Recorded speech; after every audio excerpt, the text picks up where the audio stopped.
making it today. I understand. Allergy season. That's all we can do. All right. Good afternoon, everybody, and welcome to today's Team Kentucky update. I want to start with what I just got back from this morning.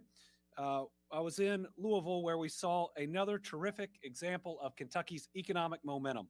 U of L Health announced today they are building a new 7-story tower at U of L Hospital. The expansion is a $144 million investment. It's going to create 325 new good-paying jobs. The expansion will increase the hospital's operating capacity. It will include additional private beds for patients, increased clinical space, and a new observation unit, and other additions. U of L Hospital's expansion is great news for Louisville, but also all of the Commonwealth. U of L treats patients from all of Kentucky's 120 counties. It has a level 1 trauma center, one of only 2 adult trauma centers around the Commonwealth. The hospital is also home to Kentucky's first comprehensive stroke center and also includes U of L Brown Cancer Center. Again, thank you and congratulations to U of L Health. They've been an outstanding Team Kentucky partner in fighting COVID-19. And today's announcement is just more evidence of an economy on fire. After a record-breaking year last year of $11.2 billion in private sector investment, after last year a record 18,000 new good-paying jobs here in Kentucky, 2022 is off to a strong start. More than 2,000 new jobs have been announced, more than $740 million of new investment in just 2 months. And we're going to do a whole lot more than that, probably in the next month alone. All right, with that, like we have been doing each of these weeks, we're going to sign a couple bills into law. We have the sponsors here with us today. When I read out the bill number, if they want to join me up here, I'll read my comments, give them a chance to make a few of their own for shepherding through the legislation.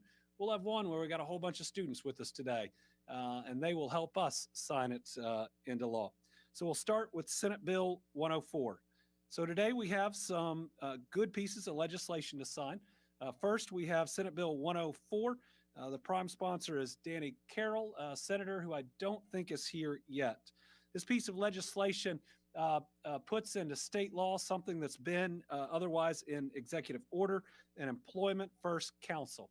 That council will help better serve and empower Kentuckians with disabilities and provide greater opportunities for these citizens and their families. The council's goal is to identify state policies which disadvantage adults with disabilities or act as a barrier to gaining employment, and then to make recommendations about how to improve those state policies.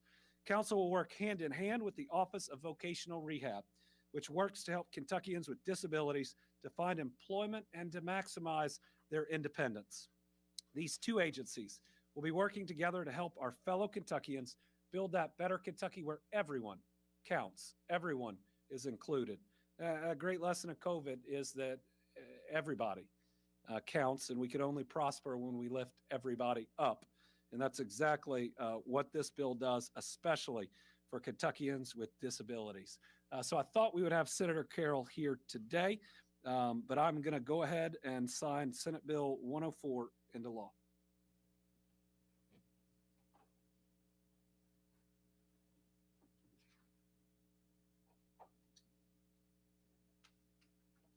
All right, there's the bill.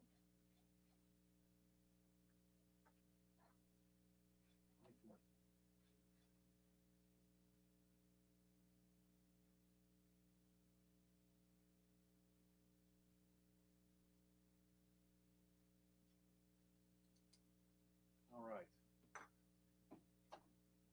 You want to switch us out, Kenny? All right, next, we got a whole group for this, which is pretty exciting. It's a school group that is doing a good thing for their friends and for the entire community. So just this week, we celebrated Agriculture Day here in Kentucky. We celebrated more than 74,000 farm operations in our state where our farmers produce livestock or grow fruits and vegetables.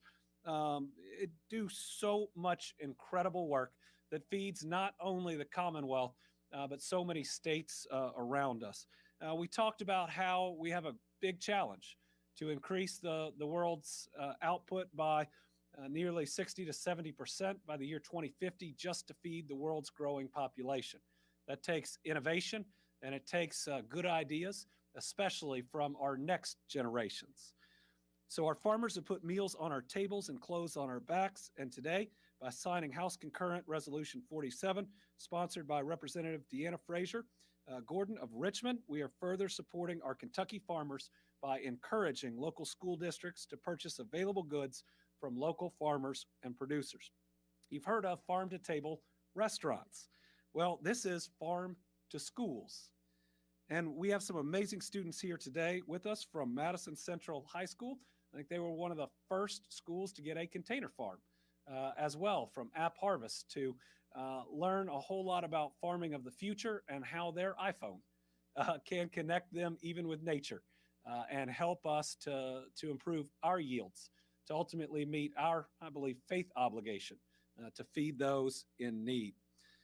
Really, this is their idea, and this was the idea behind the legislation. Madison County Schools began buying local meats and vegetables several years ago before the supply chain issues we are now experiencing.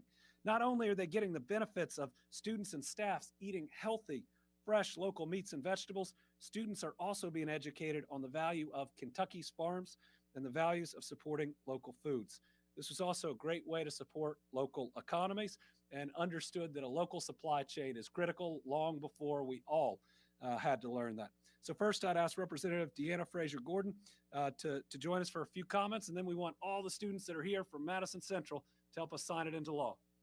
Thank you, Governor. Absolutely. I appreciate it. And I really couldn't add much to what has already been said, but it's not often that we see a win-win-win. And this is something that's definitely beneficial for students that get the benefit of fresh, nutritious meals, benefits our farmers for another output for their goods. And then also it's beneficial for the school system because a lot of times it is more cost effective. And so I really just want to give a shout out to Food Service Director Scott Anderson and his team.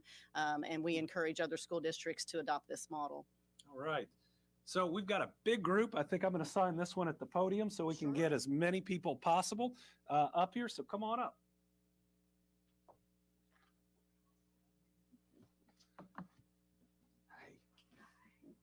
Welcome. Welcome. How are you? What's your name? Nicole. Nicole. Caitlin. Caitlin. Ben. Tagan. Tegan. Laney. Laney. Tanner. Chris. Nice to meet you. Jose. Brett. Good to see you. Jeremy. Good to see you. We can do kind of this next step down here too on both sides of the podium. We got a big group. Great. Come on in.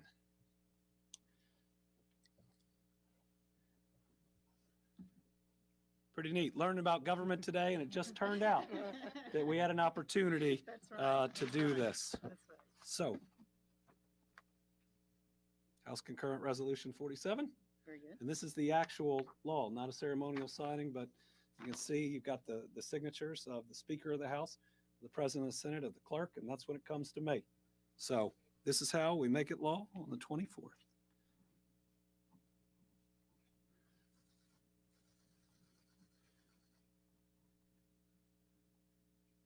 All right, we are proud of y'all. Thank you for joining us.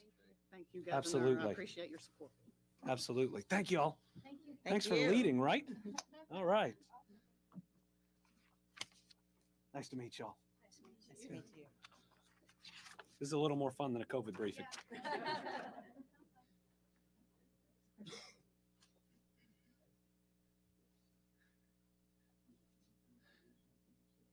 Everybody give us just a second. What a wonderful day, an opportunity. So next is Senate Bill 135, sponsored by Senator Jason Howell of Murray. This legislation is the next step in helping our county clerks to modernize their services. And I think we've got Representative Meredith on this one too. Come on up, guys. County clerks play a very pivotal role in our lives and in our communities. Their services include registering people to vote, providing legal documents, including land records and marriage licenses, as well as key vehicle records. And in today's world, we know there are many who'd really appreciate the convenience of being able to access these documents online. and the legislation starts that process. I also supported this move by providing funding, about $25 million in my recommended budget, to help establish an online portal. Now, this will not happen overnight, and the system needs to be built to best serve Kentuckians. So we look forward to this advancement. We're happy to sign this legislation. Representative, Senator, podium's yours. Absolutely. Appreciate it. Yeah, as the governor said, this bill goes and takes another step forward in modernizing our clerk's offices. This deals with the land record side of things. Many of our clerks were already going through this process of bringing most of their records online. Then COVID happened, and we realized that we really needed to be able to do everything online. It really brought that into the forefront for us. We had to slow down and stay out of buildings, but people kept building buildings and buying buildings, and we needed to be able to take care of all the documentation that was so important for our normal everyday economy. This bill takes the necessary steps to bring everybody in, to modernize all the clerk's records in a time frame that will work better for everybody. And I appreciate your support in this with the budget. Thank you. I just want to commend everybody that worked on this effort with Senate Bill 135. Senator Howell did a great job in co-chairing the task force and bringing this legislation to life. Governor, we thank you for your investment in your budget and the dollars that were put in the Senate budget as well.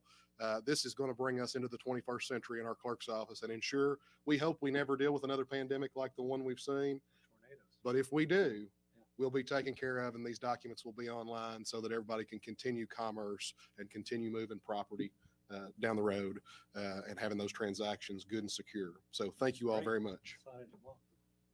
We were fortunate Graves County was already primarily online. The process of them drying out those records is fascinating to me. 35. Looks like the right movie.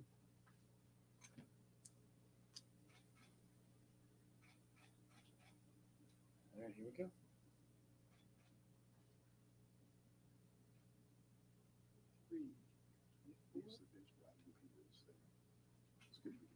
It's good to be the governor sometimes. All right, congratulations, gentlemen. Thank you. There you go. Absolutely. Appreciate it. Thank you. Good to see you. Yeah. You guys are pairing up on a number of these. Yeah.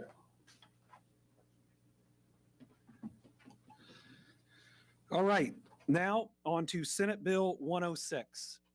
This bill was passed to help elevate an issue that is caused when a smaller city no longer has an active government, but is still collecting taxes from residents. When cities no longer have the resources to administrate as they once did, many times due to no one filing for office, under this legislation, they can be dissolved more easily. Now, there are not many of these cities. There's probably less than 10. That's why it's important to note that cities that are able to maintain a city government, both by election or appointment, and levying and collection of necessary taxes cannot be dissolved.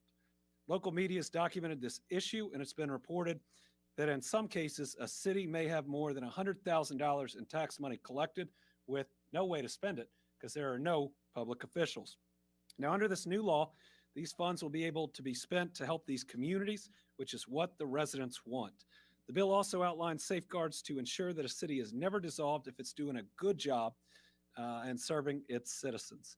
I think this is by Senator Robbie Mills, who's not here today. We got the League of Cities. Y'all want to join us for this signing? All right, we will sign Senate Bill 106. Hey, nice to see you. How are you? Sure. All right. 106?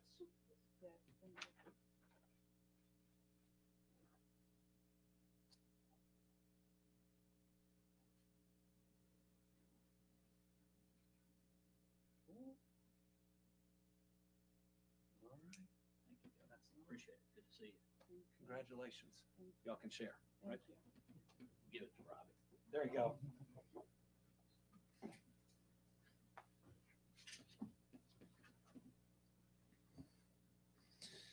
Next, we have House Bill 144, sponsored by Representative Russell Weber of Shepherdsville. This is a good bill because it provides relief to employers who may still be experiencing slow growth or tight margins due to the effect of the pandemic. To be clear, we are hopefully coming out of this pandemic, but both businesses and our families at very critical levels are still feeling the impacts of this pandemic and need a little bit of help. This is help for our businesses. What we're able to do is suspend the 2022 taxable wage base from increasing by $300. This reduction is estimated to save employers almost $10 million in additional unemployment taxes. We're rolling back the 2022 unemployment tax rates, which is expected to save employers about $120 million. HB 144 also suspends an employer surcharge, and with the contribution of roughly over $242 million of American Rescue Plan funds, puts the Unemployment Trust Fund in solid grounds. Representative, would you like to say a few words?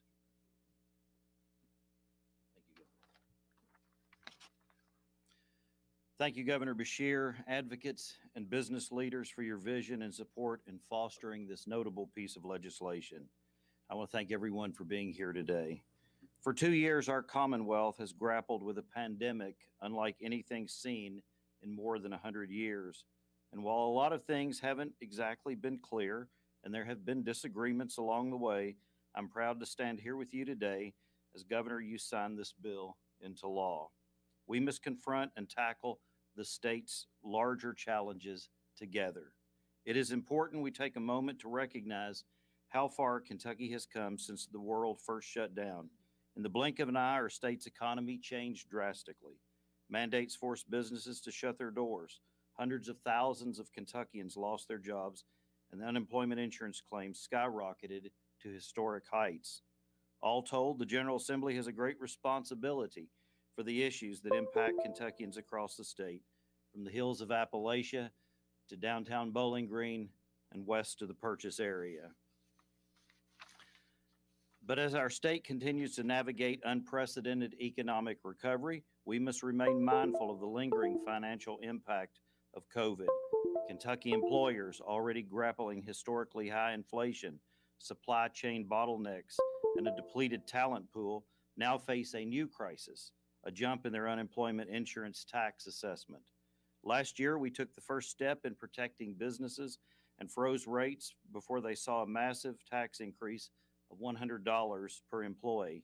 This crisis demands action again, and House Bill 144 is the right way we can help our businesses for one more year while they get back on their feet. My measure remedies this cost for our small businesses and local employers by freezing the tax for the second year in a row. According to the Kentucky Chamber of Commerce, this bill will save businesses about $70 per employee. This plays an essential role in helping our local economies move from recovery into growth. House Bill 144 also appropriates $242 million to effectively bring our unemployment trust fund back to where it was prior to COVID, so the trust fund is stable once again and prevent it from being overburdened by this one-year tax freeze. Strengthening this fund is critical for Kentucky.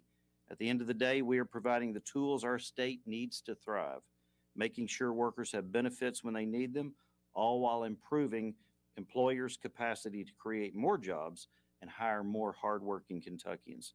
On that note, once again, I want to thank all the collaborators standing here with me today and the governor for signing House Bill 144. Thank you.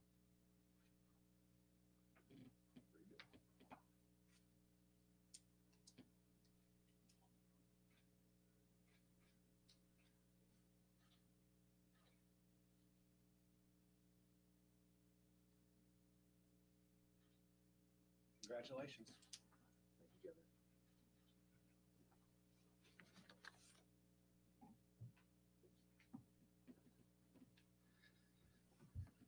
And the final bill we're taking up today is House Bill 436, sponsored by Representative David Meade. Unfortunately, he's not able to join us, but this is a bill that makes auctions safer for Kentuckians by making auctioneers more accountable. The bill also makes the auctioneer licensing process more efficient. Thousands of Kentuckians take part in auctions every year, and this helps them be held to the highest standards.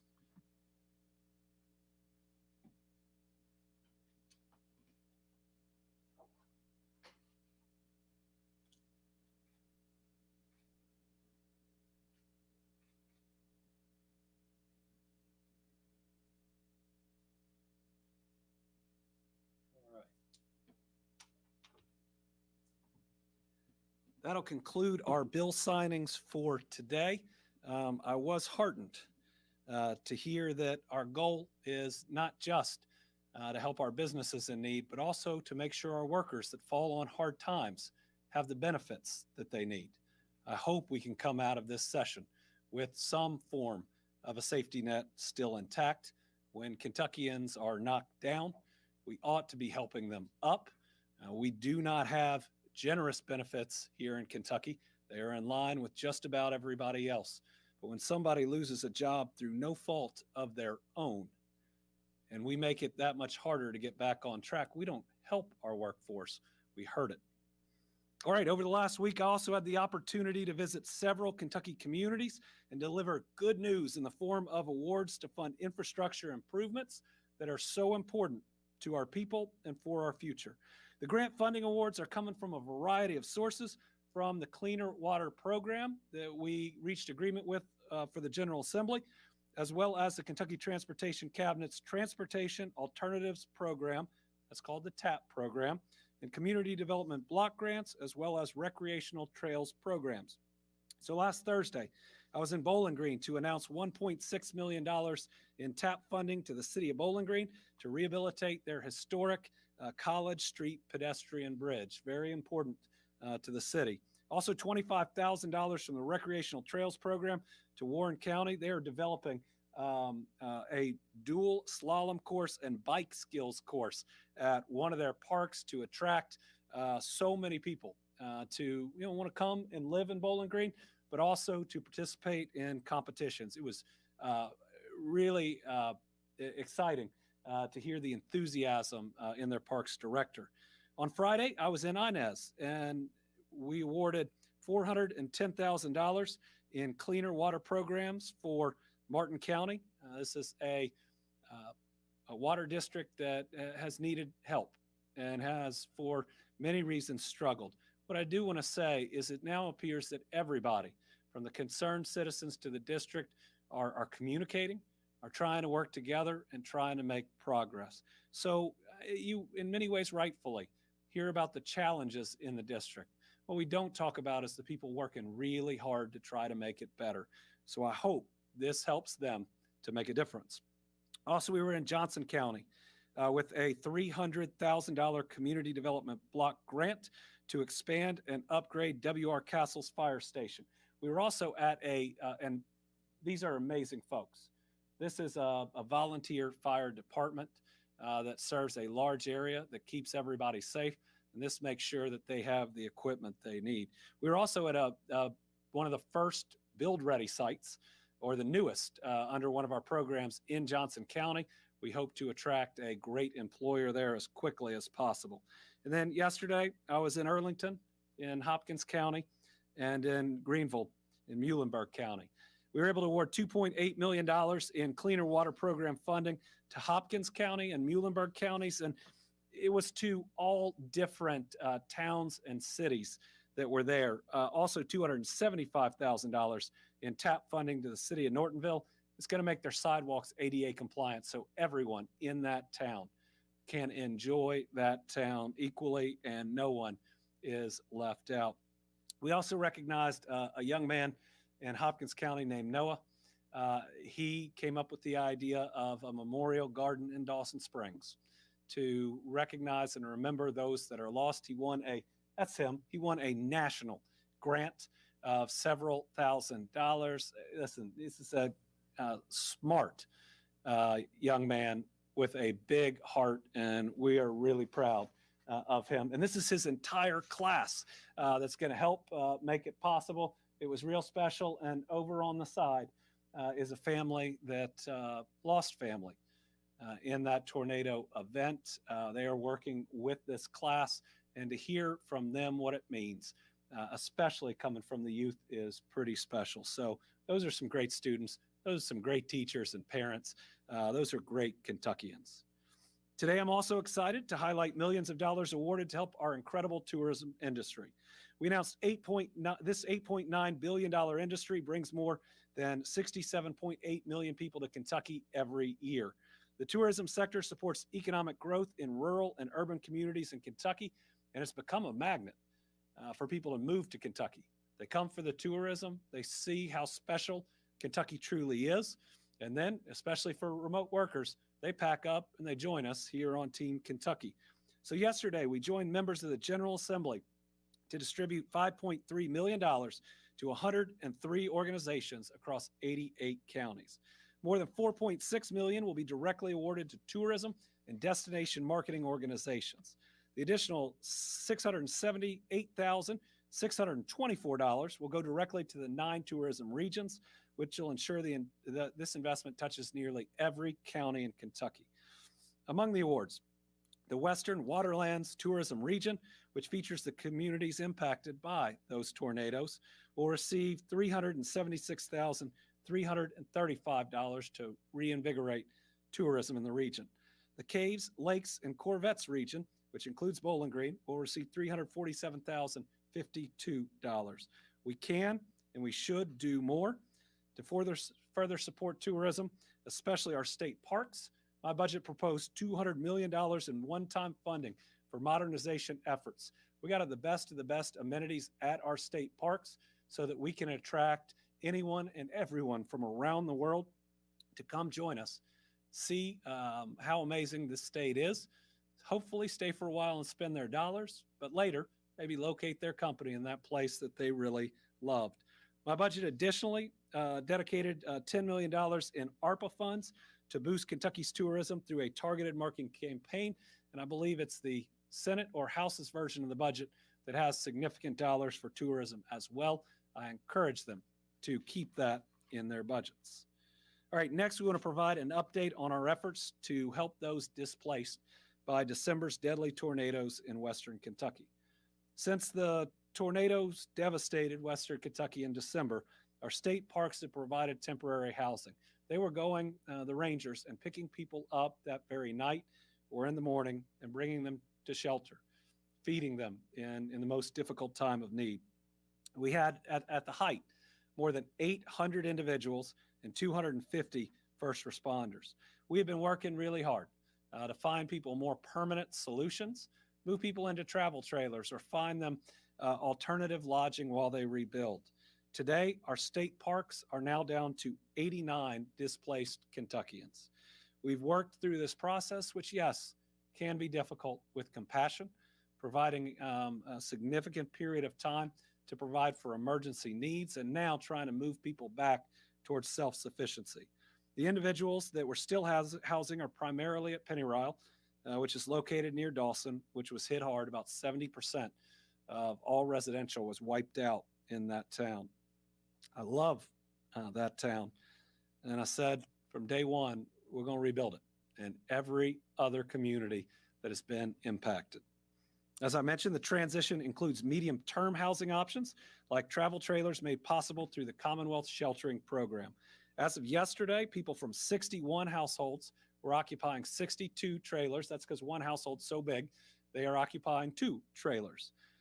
And remember, on March 15th, that was recently, President Biden signed the Consolidated Appropriations Act of 2022, which helped Kentucky a bunch. It increases the federal cost share from 75%, which is normal in a disaster, to 90%.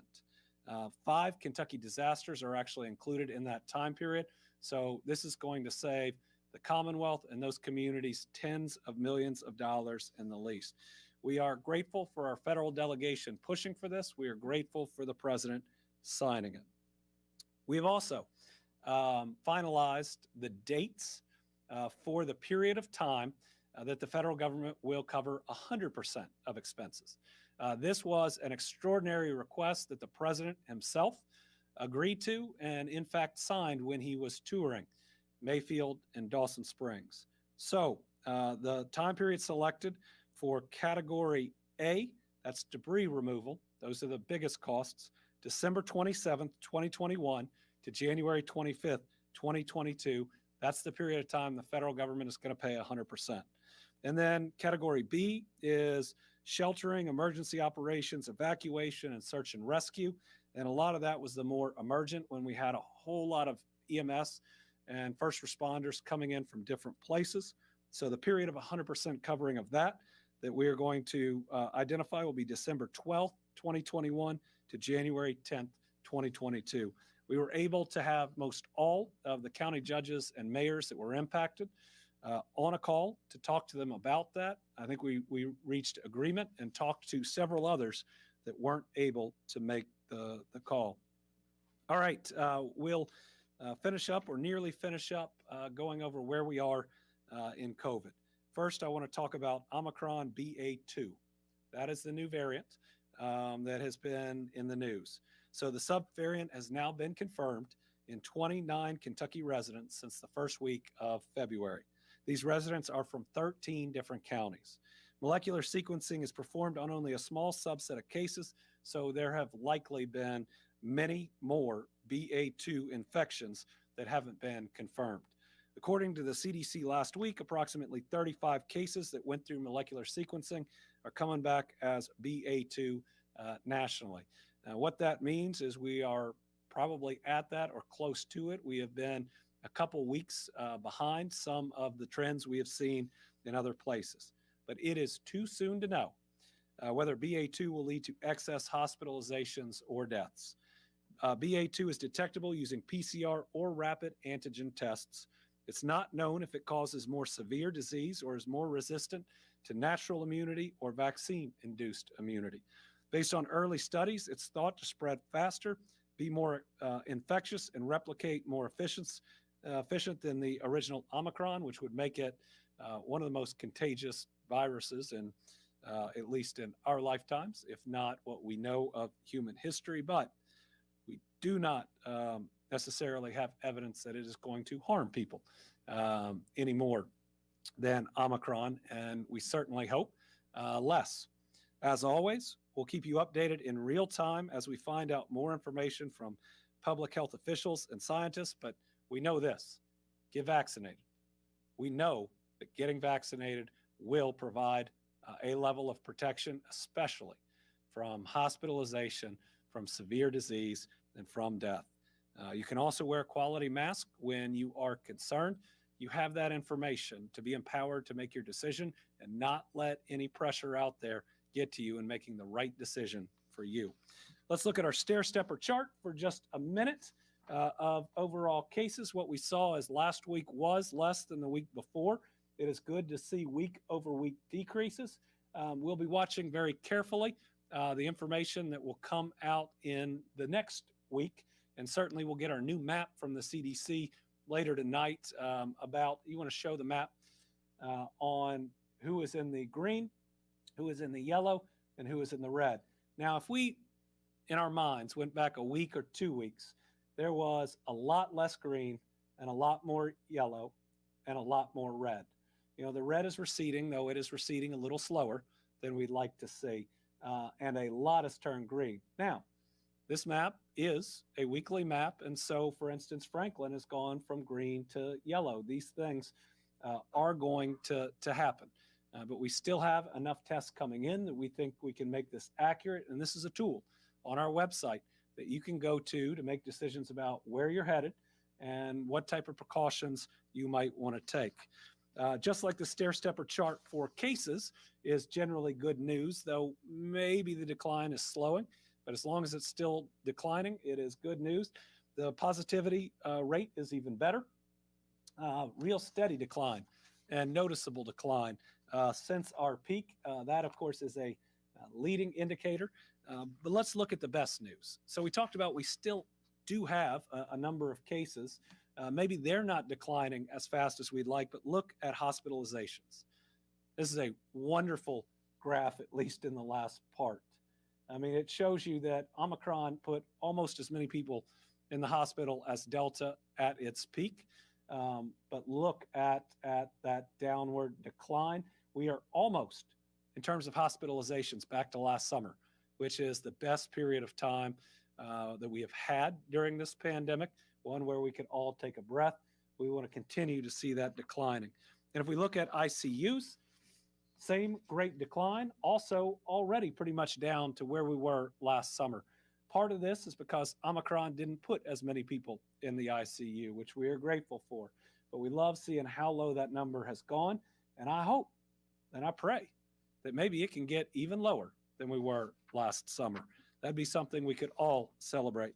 And finally, ventilators, also a wonderful story about where we are. Again, we're going to continue to monitor this. But if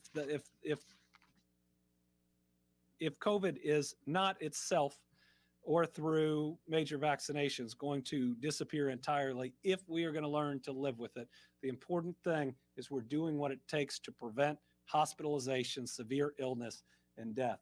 And these graphs show, at least at the moment, we are moving in that direction. These graphs get really far down, and maybe even further down than last summer. That would suggest to me that we are moving to an endemic phase.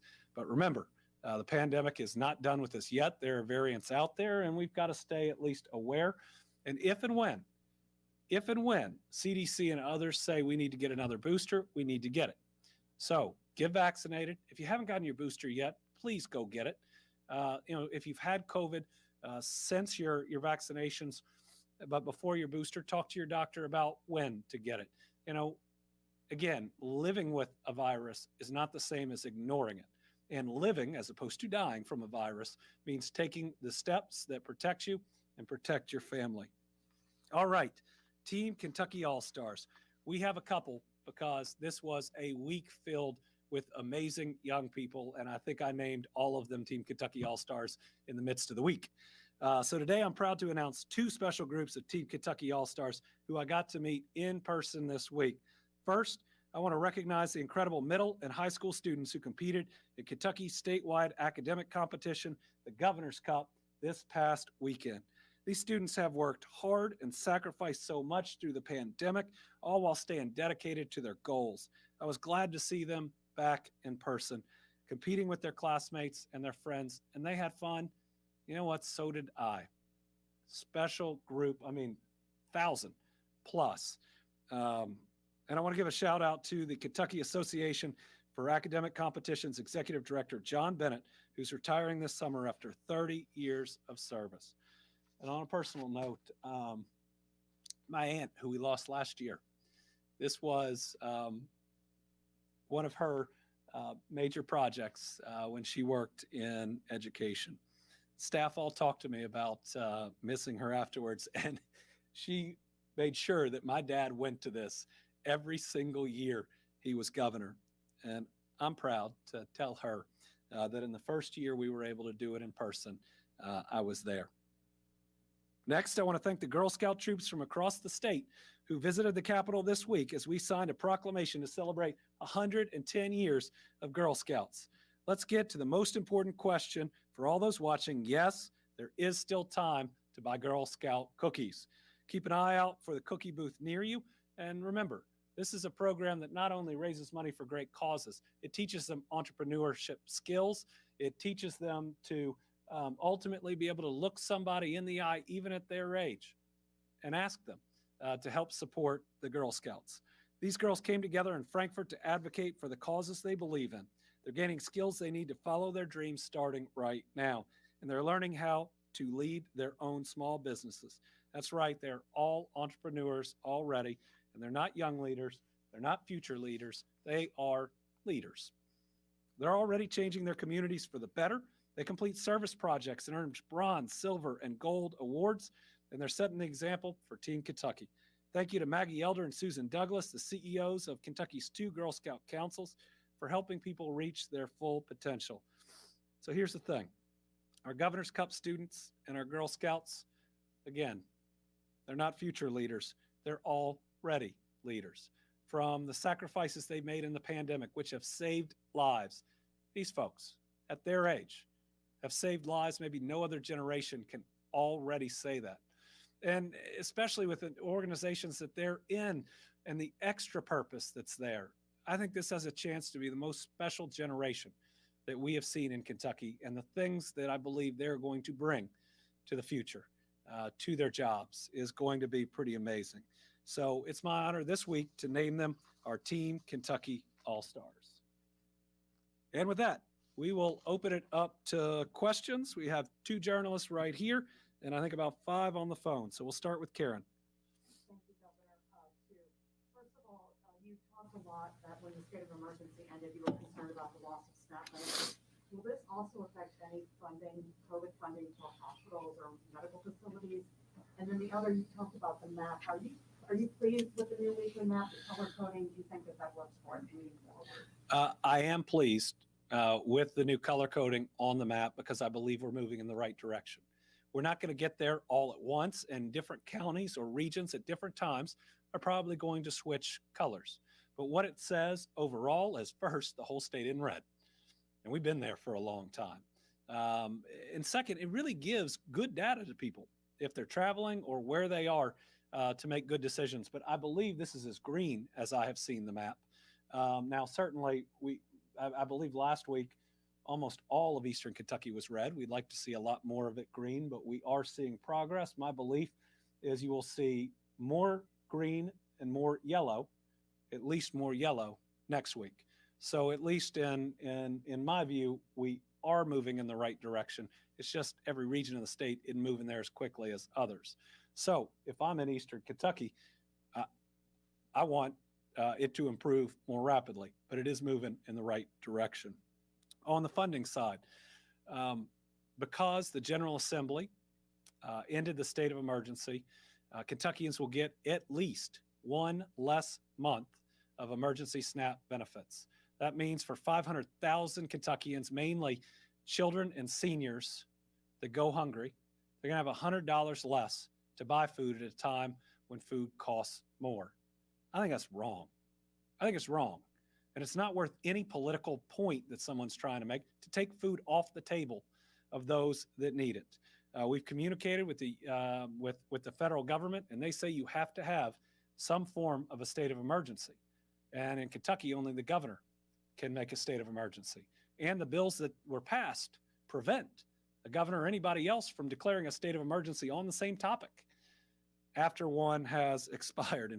And surely we're not going to hear back that, oh, the governor can't declare one, but other people can. Really unfortunate. On the funding side, right now, the House and Senate budgets don't have funding. And we were trying to use ARPA funding for test to stay when we get there in the fall, for community-based testing, for other areas that are critically important and that we know we're going to need to continue to live with COVID, not to be dominated by it, but to ensure we can keep our kids in school. So I would hope we don't come out with a budget when people are talking about learning to live with COVID that has $0 to help mitigate it. Bodie Brooks, did you have a birthday this week? I did. Happy birthday. Oh, thank you. So we're wrapping up here with the legislative session. A week from now, you'll be beginning your veto period to look over some bills. There may be several controversial bills that cross over your desk.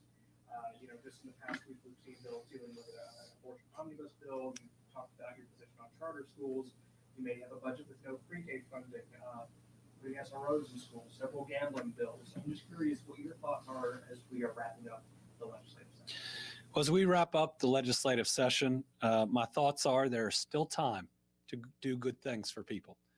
There is still time to invest in public education, to provide dollars to communities to upgrade their sites so that they have a chance to grab the next Ford battery plan or Pratt paper, that they have an opportunity to ensure access to health care, to build up our regional airports so that every region can compete, and to come around to universal pre-K. Now, universal pre-K for all 4-year-olds just costs 9% of the extra revenue we have this year. You could fund it for the first year with what's left over from the Poker Stars settlement that wasn't allocated in the bill that went through. Think about having every Kentucky kid kindergarten ready. But the other piece is we're hearing a whole lot about workforce, right?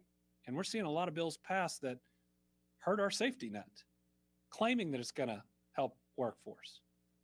But universal pre-K has proven to be the number one thing that we can do to improve our workforce. And when they did in DC, 10% increase in 1 year, saves families, $12,500 at least a year. So if you want to achieve your objectives, why would you not fund a program that helps every 4-year-old across Kentucky while beating people down with bills that mean if you've lost a job through no fault of your own, it's harder to get back up. You know, I get that you can publicly demagogue our safety net, but you can't get unemployment if you quit. You cannot get unemployment if you quit. The Great Resignation, those folks aren't getting unemployment. Unemployment's for folks that have been working 10 years in an industry and suddenly the industry no longer exists. And do we give them the time to train them and to get them back in a real career? Or do we make them take the first possible job that comes, no matter the pay, and never get them back on track to be able to ultimately raise and sustain and benefit a family? I admit to being driven by my faith and values, and sometimes that means that I stand against bills that can be publicly demagogued, but it's still the right thing to do. But there is still time.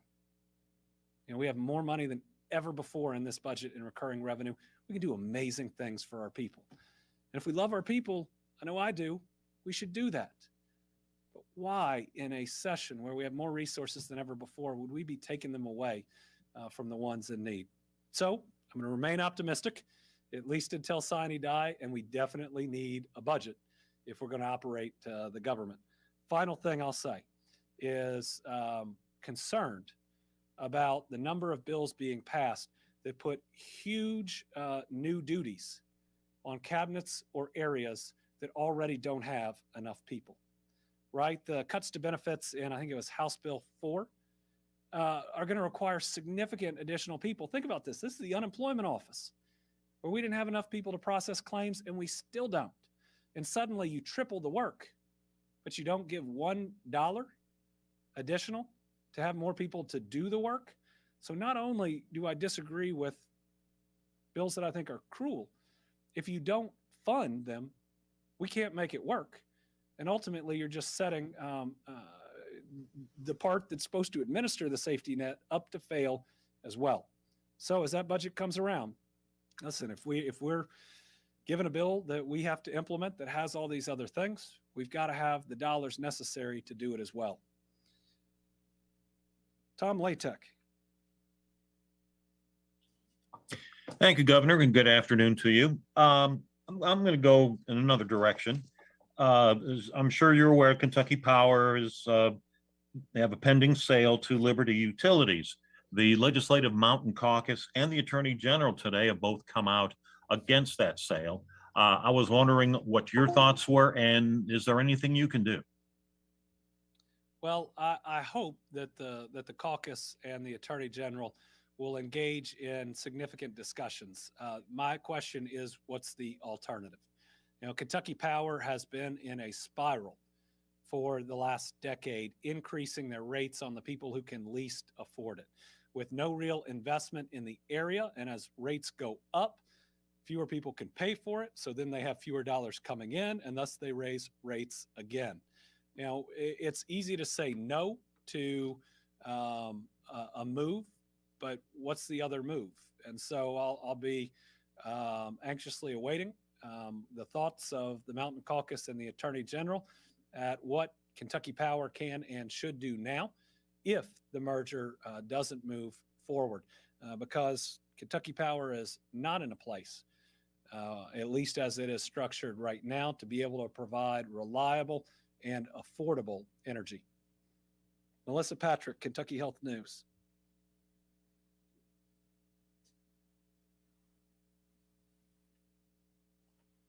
Sorry about that. Hi, Governor. I'm curious if you have investigated the federal guidance that Senator Gibbons alluded to that would allow you to extend the SNAP benefits for 1 month beyond the end of the state of emergency. You know, he suggested other states have done that and that we could too. So we communicated with USDA, and they said there has to be a state of emergency either by the governor or by an agency. In Kentucky, the only statutes that have states of emergency are for the governor. CHFS can put regulations in place to stop a disease from spreading, but do not have statutory power to declare a state of emergency. And the legislation passed in, I guess, the special session prevent any new state of emergency when on the same topic when one has been ended. So our communications with USDA further convince us that people are going to lose out at least more than a month earlier than otherwise. I think we will see them potentially through the end of April or the beginning of April. They would have gone either to the end of May or the beginning of May. And let's not lose sight in all of this that the federal government is going to extend their state of emergency. And we could have continued to provide at no cost to the Commonwealth extra dollars to help kids and seniors afford food that costs more than before the pandemic. So what this legislature said is no more help. We're going to go back to giving you the same amount pre-pandemic, even though things cost more. Listen, I just signed a bill that the legislature passed because of the continued impacts of COVID on businesses, right? That their costs are up and we need to help them out. Why can't we have the same compassion for kids and seniors that don't have enough to eat as we do for our businesses? I think we can have compassion for both. And you know what? I think our businesses out there agree. I don't think anybody out there wants these folks to go hungry. And there wasn't one darn restriction left in place. Not one. This was a political point. People thinking about their election, and they're willing to sacrifice an extra $100 to help people who sometimes go hungry, make sure they get the food they need to eat. Debbie Yetter. Hi, Governor. Speaking of safety net issues, I wondered what your thoughts were about House Bill 7, which would reorganize the public benefit system, and if you all have any idea currently of the estimated cost to the state of that. I believe a fiscal note was provided by CHFS. House Bill 7 is going to decimate our safety net. It's going to harm thousands upon thousands of Kentuckians. It is cruel. Listen, sometimes people need help. Debbie, I don't know about you, but I know people who grew up on public assistance. And they talk about what their SNAP benefits, for instance, allowed them to do. They were still going hungry and they were still struggling. And these are people we go to church with on Sunday, right? These are people whose kids go to school with us. We don't have an overly generous safety net. We have about an average safety net. And you know what? Having a safety net helps people get back into full-time employment and careers in ways that we will need. So I think House Bill 7, it violates certainly my faith and values about how we are supposed to treat one another. Listen, it's going to cost a huge amount of money. And just like House Bill 4, there have been no dollars appropriated that I know of for it. Listen, if you file a bill and you know here are the extra things that a cabinet has to do, then it's going to be more work. And this session to see how many bills are going through without a fiscal note, right? Means we're passing things and creating mandates without putting the funding in them that is needed. Also have some concerns about what happens to some when they speak out about the cost, whether they are ignored in debates or whether they are attacked simply because they're trying to give the right information on what something costs. Joe Ragusa. Hi, Governor. So I want to ask another question about the legislative session. I was curious what your take is on the fact that the bill funding full-day kindergarten is on a House committee agenda later today and probably set up to be on a House floor vote as early as today, at least. I was curious about your take on that bill specifically, and also kind of how it relates to this discussion on the charter school legislation, because I feel like these two conversations have been kind of intertwined with each other lately. They have been, and it's wrong.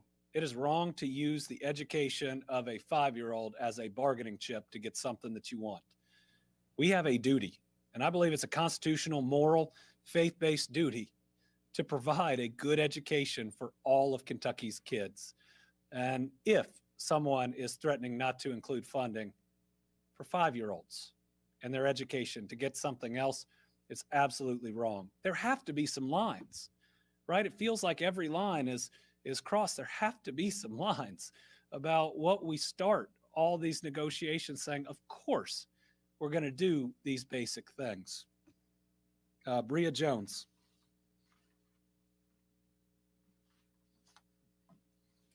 Hi, Governor. Can you explain a bit more about the agreement that the federal government came with the state about how much they'll pay with the tornado relief? I know you said the 100% ended in January. Will they continue to help pay for some of the things past that? When you talk about like that type of stuff. So the federal budget that just came out means that, so normally in it, let me go back. Normally in a disaster, the cost allocation under FEMA, and this is only for FEMA eligible expenses. So I want to point out these aren't all the expenses, and FEMA's tough on what the expenses that are allowable are and are not. But the normal breakdown for anything is 75% federal government, 25% state and local, and that's after the president declares a state of emergency, along with the state. So that's where we started. And then the president, when he was on his tour, announced that they would give us for 30 days 100% of Category A and Category B debris removal emergency response. And we got to pick the 30 days. So today we announced that period after looking at all the expenses for Category A, where federal government will pay 100, and Category B, where they'll pay 100. Now, what the budget that just went through is for actually a period of years that will cover, I think, 4 Kentucky disasters. The federal government, and anytime it's not paying the 100% in that 30 days, is going to pay 90% instead of the 75. Now, we still have to figure out on the 10% side, state versus local, but it is enormous. So if you think back to our ice storm, that'll be in there. I believe that there are some flooding events that are in there as well. This is going to be an enormous help for our communities. Something as devastating as the tornadoes, without extra help, I don't know how Graves County and Hopkins County and maybe even Muhlenberg County stay afloat. Maybe Warren County with everything can sustain it, but they shouldn't have to, right? You shouldn't be worse off financially after a disaster that just devastates your community and kills so many of your people than beforehand. And so this is the federal government stepping up and doing an incredible thing. I do want to point out that we are still pushing the state legislature for additional funding. We have not had any appropriation past the original $15 million for travel trailers and $30 million for education-related needs. We appreciated that, but right now the counties are having to front the debris removal costs, which are in the millions of dollars. They're not in a position to do that. We have enough money to front that until it is reimbursed by FEMA. So many other parts of these communities that are hurting. Certainly, we've talked to the legislature and they have expressed an interest in helping, but it hadn't happened. And we're at the last full week of the session. I do believe one of the bills is being heard today, and I would just plead with the legislature. This is the roughest natural disaster I've ever seen. We are now 3+ months past it. Make the appropriation. All these monies are going to these localities that you represent. Let us pick up the pace and continue to help people. There's no credit here. This is just helping people who have been harmed. All right, with that is today's Team Kentucky update. We're not going to be having one next week. I'm going to take a little bit of time with my family, with my kids, and I hope everybody else is having a good spring. I hope allergies aren't hitting you like they're hitting me, but it is an incredibly beautiful spring. And if you get the chance, the lilies are starting to come up here at the Capitol. They are incredible. They're like our cherry blossoms, which people go to visit Washington, D.C. It's one of the most beautiful times at this building. Come see it and take pictures before the scaffolding goes up, which is what we're going to have to do. Bring your kids and enjoy. Thanks.